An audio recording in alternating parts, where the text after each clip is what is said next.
questions all? Everybody talks about how unpredictable Game Sevens can be.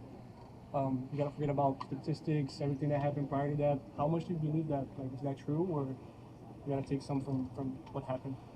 Um, a little bit of both. I mean, you never know what can happen. It's one game. You never know who can get hot or some happens. But it's a big game. It's a big challenge. And then we know that we got to give it our all. And then we'll go out there and compete it and then do our best to win the game. Are the nerves different going into Game 7 and Game 1? I mean, it's a mix of nerve. Like I said, it's Game 7. It's a big challenge. You know that if you win, you'll be happy for a long time. If you lose, you'll be mad for a long time. So we gotta go out there. We gotta block all the distractions and just go out there and play our best and give us our best chance. How do you compartmentalize the fact that you guys have that even kill 0-0 mentality, but at the end of the day, you could win a championship, and the anxiousness of winning a championship means a lot. Yeah. Like I said, we gotta before that feeling, we gotta take care of one game, and then what I mean. We just gotta face that game first, and then give it our best, give it our all, and then after that, we'll be happy with the result. Avant qu'il n'y a pas eu de Game 7 en finale de la NBA, en tant qu'amateur de basketball, d'abord, est-ce que tu es capable d'apprécier à quel point c'est excitant ce match-là?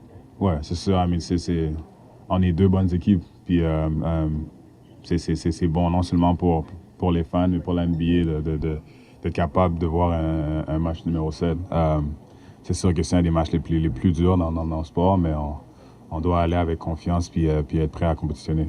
Parler dans la série, c'est plus facile d'apprendre d'une défaite et d'appeler que le basket c'est un sport d'ajustement. Est-ce que tu es confiant que ce que vous avez vu sur le film, que vous savez quoi faire? Ouais, c'est ça. Mais il y a plusieurs trucs qu'on n'a pas fait, là, le dernier match, qu'on peut s'améliorer dessus. Toutes les affaires qu'on a vues, c'est des affaires qu'on peut contrôler. Puis on se connaît, nous, comme équipe, on sait qu'on s'ajuste très bien à des affaires qu'on fait mal le match d'avant. So, on doit juste retourner demain, puis s'ajuster, puis nous donner la meilleure chance de gagner le match. Mais comment ça t'est semblé pour toi de vivre ce rêve d'enfant, les finales, les émotions qui vont avec? Ouais, c'est un gros rêve. C'est sûr que, travailler fort pour arriver jusqu'ici, puis il reste un match pour être un champion à vie. Mais, on doit juste faire le match qui est devant nous, puis faire tout notre possible de gagner le match. Et t'arrives à profiter ou le stress est trop grand? Ah, j'arrive à profiter quand même. Je dois être grateful. C'est gros quand même. Tu es sur le terrain, tu vois des signes de finale partout, puis ça montre juste comment j'ai travaillé fort toute ma vie pour arriver à ce stade-là. Mais non, je suis content, puis je sais que ça va être un bon match demain. Et avoir cette opportunité de jouer un match 7, c'est une opportunité que très peu de joueurs ont. Comment ça le rend encore plus spécial? Et qu'est-ce qu'il a fallu pour toi pour arriver jusque-là? Ouais, mais ça va être vraiment spécial. C'est sûr qu'il n'y a pas autant d'équipes qui sont arrivées jusqu'ici.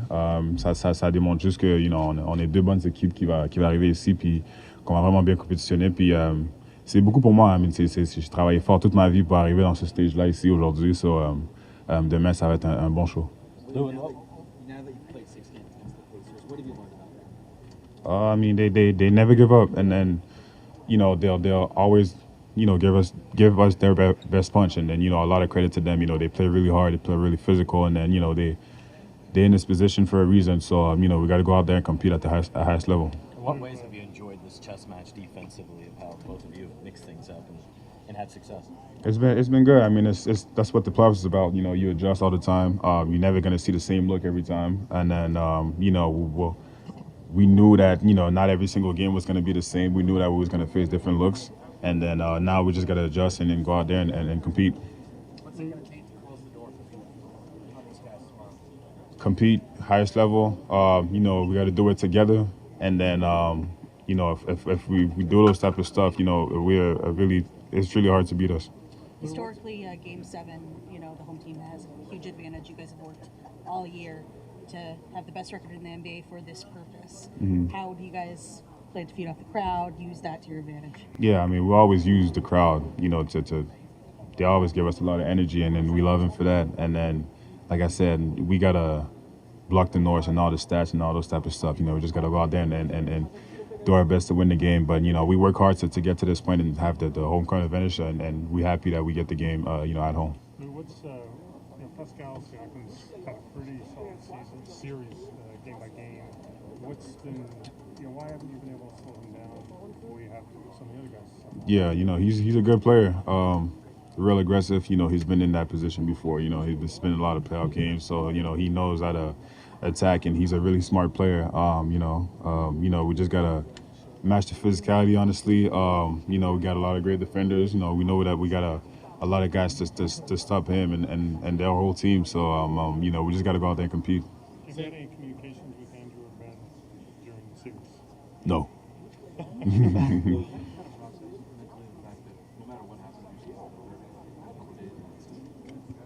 We know that the season's going to end at some point during the year. So, you go out there and, it's like the last day of school. You go out there and you just give your best, give your all, and then after that, that you'll have a lot of time to rest. So, we just got to use all the energy that we have right now. We got to put it in this game. You guys talk about drawing from previous experiences all the time. Just how much did that give stepping back in 2020 for you as a young player setting that foundation?